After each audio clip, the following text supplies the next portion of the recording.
Would you be comfortable flipping a coin to see if your customers will come back a second time? Yeah, I didn't think so. But here's the kicker.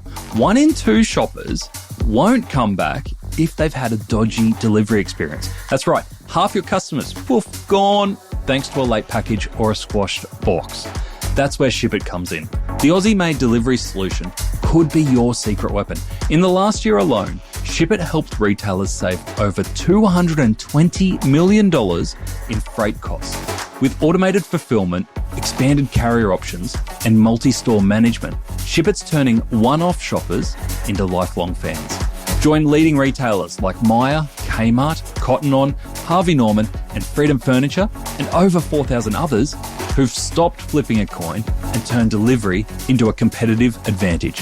Visit shipit.com to find out more.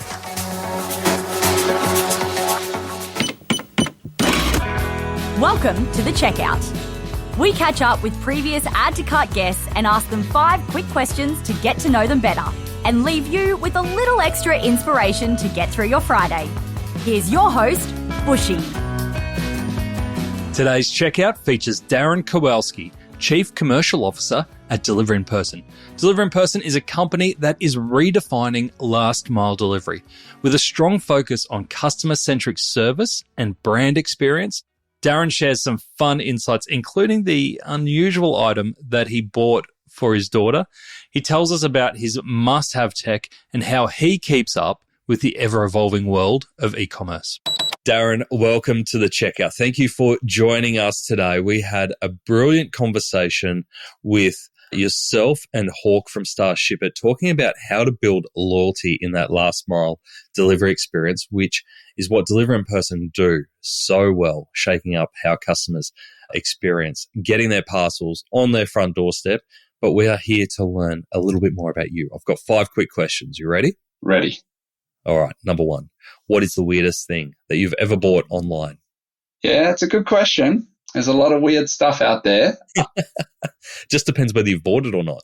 Look, I would say one that comes to mind is my daughter recently inherited 2 bunny rabbits. So we obviously had to deck out a nest for those bunny rabbits. So I think the weirdest one that we purchased online was a rabbit house or rabbit hutch, which is a double-story rabbit house for these 2 bunnies, complete with a staircase, private sleeping quarters, dual barn doors. It was a real pimp my bunny house experience to kind of get this thing that we assembled and look at them, and they're living in this lap of luxury now.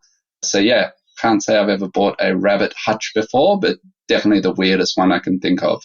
Some good dad points in that one. That's right. Number 2, which retailer has most inspired you recently? Look, I think it's quite obvious listening to the podcast, Amazon. I think, 30 years later, they're still moving the needle and the pace car for a lot of retailers still to play catch up. I think it's pretty incredible. You see a lot of retailers, they come out swinging and then they lose their mojo and they fade into oblivion and sometimes don't stick around. 30 years later, I think Amazon is still growing at pace, and I think that's pretty impressive. There's not many other companies I can think of that do it how they do 3 decades later. No doubt. Because you are playing in the delivery space, especially the same day and next day space, do you see Amazon as an inspiration or a competitor? Very much an inspiration. I think for us, we're trying to democratize the Amazon offering as much as possible and make it accessible for every brand and retailer out there. I think we draw quite a bit of inspiration from them. We've nuanced a lot of elements into that offering to make it our own flavor on top of the Amazon piece. But certainly we've been inspired quite heavily by what they're doing, and we want to share that love with the retailers and brands out there. There you go. All right. Nice. Number 3, name a piece of tech that you or your business couldn't live without. Number 1 for me would be the smartphone. I think for me, it's an iPhone. It's definitely the Swiss Army knife of our generation. It can do a lot, a hell of a lot, both personally and professionally. I would say if there's one piece of tech to choose out of the tech buffet, it would definitely be the smartphone for me. Are you a big customizer of the phone in terms of like having different modes for different time of the day and stuff like that? Or are you just like, you're always on? No, look, I like to have the best selection of apps that suit me. And there's the personal apps, the professional apps, and that phone is the go-to for both of those. Beautiful. All right, number 4, can you recommend a book or a podcast that our listeners should immediately get into? One that I've discovered recently was The Contrarians with Adam and Adir. So it's a very business-focused podcast around startups, corporate Australia. They advocate that they give the hard facts, not the company line. So they're really challenging the status quo, but I find them quite a good chemistry, a bit of a dynamic duo between those two. They're often challenging the narrative, but challenging each other. And it's quite a thought-provoking listen. And they're both ultra experienced in their own right? So they're coming from being founders, being CEOs of large corporations or large companies, but they're not short of an opinion. That's right. Very, very, very, very good listen. Some episodes really make you laugh and some of them make you think a lot more than you thought you would. But yeah, it's a great podcast. Very impressive. Good stuff.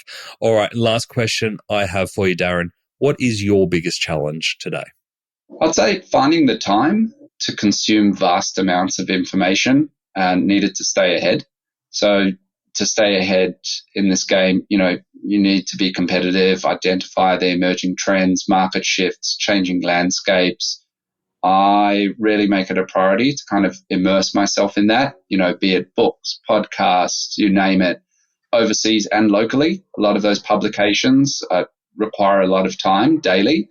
So it's just a case of working out with those, spotting patterns, spotting trends, decision-making, innovation, and where to apply those into, I guess, our own lives personally and professionally, what's going on, what we're seeing, and how we can kind of consume all of that in a timely manner. Lovely. Just play us back on 2 times speed. That's how you do it. That's it. Darren, thank you so much for joining us on The Checkout. Thanks for having me. Thanks, Bushy. Enjoyed hearing from Darren? Head back to our main episode where Darren is joined by Hawk from Starship It, where we unpack how last mile delivery can build customer loyalty. There's some brilliant examples around how a people-first approach with high reliability and innovative solutions can really take your brand experience to the next level. Darren shares valuable insights into what it takes to turn delivery into a true loyalty builder. Thanks for listening, and until next time, keep adding to cart.